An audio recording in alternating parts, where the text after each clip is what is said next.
ចិនធានាប្រាប់ថៃត្បិតរថក្រោះដែលចិនលក់ឲ្យកម្ពុជាមិនឲ្យប្រើវាយថៃទេក៏ពលទុកម្លេះលោកទិញរថក្រោះពីគេមកប្រើស្រេចខ្លួនឯងហ្នឹងក៏មានសិទ្ធិសម្រេចអីណាពីអ្នកមកហ្នឹងគឺច្បាស់ការអញ្ចឹងទៀតរឿងអីបានជាចិនទៅចាប់ដើមមកនិយាយប្រាប់ថាយន្តហោះ39គ្រឿងតាមពិតខ្មែរទិញយន្តហោះចិន93គ្រឿងបងប្អូនហើយសំទោសមិនមែនយន្តហោះទេរថក្រោះយើងមានយន្តហោះបដិញណាមួយគ្រឿងដោយប្រហែលជាខួរក្បាលហ្នឹងចេះតែចង់ឲ្យខ្មែរមានយន្តហោះ F16 អីគេដែរហ្នឹងបានតែគិតរឿងយន្តហោះរថក្រោះហ្នឹងបានប្រយោជន៍ស្អីគេបាញ់ពីលើមេឃមកទម្លាក់អាដ្រូនគេមកខ្ទេចអស់ដូចគ្នាតែសំខាន់គឺវាមានទិញតាំងពីយូរហើយបញ្ជាទិញចិនហ្នឹង93គ្រឿងយូរហើយចិនណាអារថក្រោះហ្នឹងតាមពិតត្រូវឲ្យខ្មែរនៅម្លងខែមិថុនាខែកក្កដាពេលពងបាញ់គ្នាហ្នឹងចុងឆ្នាំត្រូវឲ្យតាំងឆ្នាំ2025ចិនអត់ហ៊ានឲ្យទៀតទិញហើយហ្នឹងអាពេលពងបាញ់គ្នាខ្លាំងអត់ដឹករថក្រោះហ្នឹងឲ្យខ្មែរទេព្រោះខ្លាចថៃចោទថា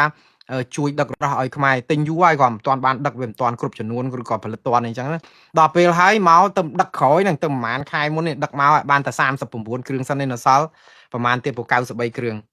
ហើយដល់មកនេះគេមករករឿងថាម៉េចត្រៀមវាយគ្នាទៀតមែនប្រជាពលរដ្ឋថៃតាមសួររហូតដល់ពេលឥឡូវអនុទិនចាំវរៈគុលទៅ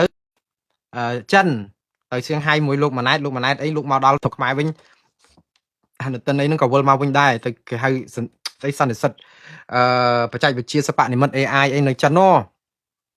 ហើយដល់ពេលទៅជួបគ្នាហ្នឹងជួបមួយស៊ីស៊ីនពីងហ្នឹង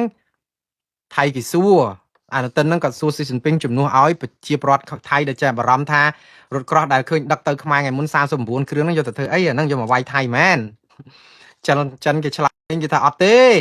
រថក្រោះហ្នឹងតាមពិតខ្មែរទិញយូរហើយក៏មិនទាន់បានដឹកឲ្យហើយអត់ហ៊ានដឹកនៅពេលពងវាយគ្នាមួយថៃតែឥឡូវដឹកហ្នឹងគឺអត់មានទេនៅក្នុងបំរាមឬក៏ក្នុងកិច្ចព្រមព្រៀងដែលខ្មែរទិញពីចិនហ្នឹងគឺទិញយកទៅការពារប្រទេសតែអត់យកទៅវាយថៃទេអញ្ចឹងបានថៃហ្នឹងគឺអនុទិនហ្នឹងគឺយកពាក្យហ្នឹងយកមកផ្សាយតាមបណ្ដាញផ្សព្វផ្សាយគេហ្នឹងឲ្យសុបាយចិត្តតិចទៅថាខ្មែរទិញរថក្រោះពីចិនមកក៏ដោយក៏មិនហ៊ានយកមកវាយថៃដែរណែទៅជាចេះទៀតតែបើខ្លួនឯងទិញពីអាមេរិក F6 ហ្នឹងអាមេរិកមានយកមកឲ្យវាយខ្មែរណាហេតុអីក៏យកមកទម្លាក់គ្រាប់90គីឡូដីចូលក្នុងដល់ដីខ្មែរនៅស្រីស្នំនៅឯខេត្តសៀមរាបចេះតែមានព័ត៌មានរឿងនយោបាយអញ្ចឹងវាពិបាកណាស់បងប្អូនប៉ុន្តែអញ្ចឹងវាថាអន្តរជាតិហ្នឹងគេប្រកែអញ្ចឹងបងប្អូនហើយចិនហ្នឹងក៏អញ្ចឹងដែរដោយសារចំណេញពីថៃច្រើនពេកគេថាអញ្ចឹងក៏ថាអញ្ចឹងទៅគឺប្រាប់មកថាអត់ឲ្យយករថក្រោះចិនវាយជាមួយថៃហើយដល់ពេលមានការអីចាំមើលតែយករថក្រោះចិនហ្នឹងទៅវាយមួយទៀតកម្ពុជាយើង